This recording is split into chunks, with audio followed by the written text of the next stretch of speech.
میری یہ سوال ہے درود پہ اور درود شریف پہ. ہم حضرت محمد صلی اللہ علیہ وسلم کے لوگ اور حضرت ابراہیم کے لوگ کہ تھوڑا سا ڈفرینس کرتا ہے. جیسے یہ حضرت ابراہیم کے برکت ہمارے لوگ کے اوپر بھی کرتا ہو. میری یہ کویشچن تھا, یہ کیوں کرتا ہے ایسا؟ حضرت ابراہیم علیہ السلام ابو الانبیاء کہلاتے ہیں, فادر آف دا پروفٹس. ٹھیک ہے, کس لیے کہ ان کی نسل میں سے حضرت اسحاق اور حضرت اسماعیل پیدا ہوئے. حضرت اسحاق کی نسل میں سے بہت سارے پروفٹ آئے. اس کے بعد حضرت اسماعیل کی نسل میں سے حضرت صلی اللہ علیہ وسلم آئے. تو کلائمیکس جو تھی, اس کی جو ہائٹ آف بلیسنگ تھی جو اللہ تعالیٰ کی ان پہ, حضرت ابراہیم پہ, وہ تھی جب انہوں نے دعا کر رہے تھے, کعبہ کی بنیادیں اٹھا رہے تھے کہ اس نسل میں سے ایسا پیدا کر جس کو شریعت کامل ہو. اور اللہ تعالیٰ نے دعا قبول کی. اللہ تعالیٰ نے حضرت اسماعیل کی نسل میں سے حضرت صلی اللہ علیہ وسلم کو پیدا کیا. تو وہ جو زیادہ سے زیادہ ایک فائدہ ہو سکتا تھا کسی بھی چیز کا, اور جو کلائمیکس تھی کسی بھی چیز کی, وہ تو حضرت صلی اللہ علیہ وسلم کی ذات میں آ کے ختم ہو گئی. ٹھیک ہے, اس لیے ہم دعا کرتے ہیں. اس طرح ابراہیم علیہ السلام کو اللہ تعالیٰ نے اس مقام تک پہنچایا کہ اس کی انتہا حضرت صلی اللہ علیہ وسلم کی صورت میں ظاہر ہوئی. اسی طرح حضرت صلی اللہ علیہ وسلم کو اس مقام تک پہنچا کہ یہ جو اللہ تعالیٰ نے فضل فرمایا ہے حضرت صلی اللہ علیہ وسلم پہ کہ آخری نبی, آخری شرعی نبی بنایا ہے, اس کا ساری دنیا میں اس کا فائدہ ہو. حضرت ابراہیم کے علیہ السلام کے جو پہلے نبی آتے رہے وہ مختلف قوموں میں آتے رہے, چھوٹی قوموں کے لیے, لیکن حضرت صلی اللہ علیہ وسلم کو پوری دنیا کے لیے بھیجا. لیکن پوری دنیا نے قبول نہیں کیا ابھی اسلام کو. اس لیے ہم یہ دعا کرتے ہیں, درود بھیجتے ہیں کہ جس طرح جو فضل اللہ تعالیٰ نے ان پہ کیا, وہی فضل وہی بلیسنگ ہم حضرت صلی اللہ علیہ وسلم پہ کر کہ حضرت صلی اللہ علیہ وسلم کا دین جو ہے ساری دنیا میں پھیل جائے. لیکن اس کا مطلب یہ نہیں ہے کہ حضرت ابراہیم علیہ السلام کا مقام بڑھ گیا. مقام حضرت صلی اللہ علیہ وسلم کا ہی زیادہ ہے باوجود اس کے نسل. اس کی مثال اس طرح ہی ہے, فروٹ ٹریز ہیں, اورنج فروٹ ہیں, اس میں میکسیمم بعض دفعہ 1500 فروٹس لگ جاتے ہیں ایک ٹری پہ. اسی طرح ایک مینگو ٹری ہے, اس پہ تھاؤزنڈس آف فروٹس لگ جاتے ہیں ایک ٹری پہ. تو وہ مثال اس کی یہ ہے کہ جس طرح ابراہیم علیہ السلام کے درخت کو اتنا میکسیمم کیا کہ اس کے جو میکسیمم پوٹینشیل تھا پھل لگانے کا وہ اس کو لگ گیا. ٹھیک ہے, حضرت صلی اللہ علیہ وسلم کے درخت کو بھی اتنا بڑھا کہ اس کا جو میکسیمم پوٹینشیل ہے, اور اللہ نوز کہ واٹ از دیٹ پوٹینشیل, کیونکہ اللہ تعالیٰ کہتا ہے ساری دنیا پہ اسلام غالب آئے گا, اور ساری دنیا کے لیے حضرت صلی اللہ علیہ وسلم کو بھیجا ہے, باقی کسی نبی کو نہیں بھیجا.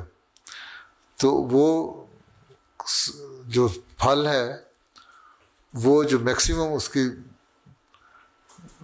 جو پوٹینشیل ہے اس تک وہ پہنچ سکے, یہ مراد ہے. اس کی مثال اس لیے دی کہ اس وقت دنیا میں نبیوں کی جو ہسٹری ہے اس میں حضرت ابراہیم علیہ السلام ہی ایسے ہیں جن کے نسل میں سے نبی پیدا ہوئے, اور سب سے بڑھ کے حضرت صلی اللہ علیہ وسلم پیدا ہوئے. اور حضرت صلی اللہ علیہ وسلم پیدا ہونے کے بعد ابراہیم علیہ السلام کا جو میکسیمم جو ایک رکھا ہوا تھا الٹیمیٹ پرپس تھا, وہ تو پورا ہو گیا ان کی دعا کا. ٹھیک ہے, لیکن حضرت صلی اللہ علیہ وسلم کو اللہ تعالیٰ نے کہا تم پوری دنیا کے لیے نذیر بنا کے بھیج جاتے ہیں, اور وہ اس وقت تک پورا نہیں ہوگا جب تک ساری دنیا حضرت صلی اللہ علیہ وسلم کو ماننے نہ لگ جائے, یا اس میں سے جو میکسیمم پاپولیشن وہ ماننے نہ لگ جائے. تو یہ دعا ہے, دعا درود شریف میں سکھائی گئی ہے کہ تم یہ دعا کرو کہ حضرت صلی اللہ علیہ وسلم کو بھی اسی طرح وہ رزلٹ حاصل ہو جائیں جس طرح حضرت ابراہیم علیہ السلام کو ان کی دعا کے ذریعے سے حضرت صلی اللہ علیہ وسلم مل گئے تھے. اب اللہ تعالیٰ نے پیدا تو کر دیا ان کی نسل میں سے وہ نبی جو ساری دنیا کے لیے پروفٹ ہے, لیکن اب اس کے کام ابھی پھیلنے والے ہیں. صلی اللہ علیہ وسلم کی زندگی میں تو عرب کے چند قبائل میں اسلام پھیلا تھا, پھر خلافت راشدہ میں پھیلا, پھر بعد میں اور زیادہ پھیلا.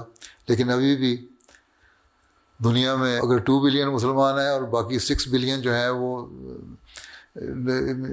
سو کالڈ عیسائی اور ایتھسٹ اور دوسرے لوگوں ہیں, تو ابھی تو جب تک ہم یہ نہیں کہتے کہ دنیا میں 6 بلین مسلمان ہو گئے اس وقت تک حضرت صلی اللہ علیہ وسلم کی وہ چیز حاصل نہیں ہوئی. اس لیے درود شریف کا مطلب یہی ہے کہ ہمیں درود شریف پڑھنا چاہیے, ساتھ کوشش کرنی چاہیے کہ اللہ تعالیٰ وہ پھل جو حضرت ابراہیم علیہ السلام کو دیا اور جو پینیکل تھا اس کا, جو ہائٹ تھی اس کی, وہاں حضرت صلی اللہ علیہ وسلم کی صورت میں ظاہر ہوا, وہ حضرت صلی اللہ علیہ وسلم کو اب اتنا دے کہ ہم دنیا میں حقیقی مسلمانوں کو, یہ مسلمان نہیں جو پیسہ آئے تو کسینوں میں جا کے یا شراب پینے میں خرچ کر دیتے ہیں, وہ مسلمان جو حقیقی مسلمان ہے وہ مسلمان دے.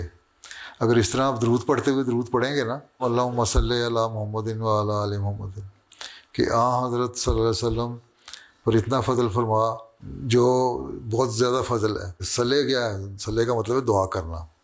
اللہ تعالیٰ دعا تو نہیں کرتا نا, اللہ تعالیٰ وہ کہتے ہیں کہ جو تو اپنا اتنا فضل کر کہ جو ساری تیری سسٹم ہے دنیا کا, کائنات, اس کو حضرت صلی اللہ علیہ وسلم کی خدمت میں لگا دے اور ان کے دلوں میں یہ پیدا کر دے کہ حضرت صلی اللہ علیہ وسلم کا مقام بہت اونچا ہے. جس طرح تو نے ابراہیم کے زمانے میں ان کی نسل میں سے نبی پیدا کر کے لوگوں کے دلوں میں ابراہیم کا ایک تقدس پیدا کیا, ایک مقام پیدا کیا, ایک سٹیٹس پیدا کیا, ٹھیک ہے, اور پھر اللہ مبارک, اور پھر اس کو اتنی برکت دے کہ وہ پھیلتا جائے, پھر یہاں رک نہ جائے ایک دفعہ مل کے, بلکہ وہ پھیلتا جائے. اور اگر اس طرح انسان درود پڑھے اور دعا کرے تو وہ دعا جو ہے وہ پھر ایسی ہے کہ مسلمان, حقیقی مسلمان کو آرام سے نہیں بیٹھنے دے گی. وہ کوشش کرے گا کہ میں ان دعا کے ساتھ کوشش بھی کروں کہ لوگوں کو بھی حضرت صلی اللہ علیہ وسلم کے سائے کے نیچے لے کے آؤں.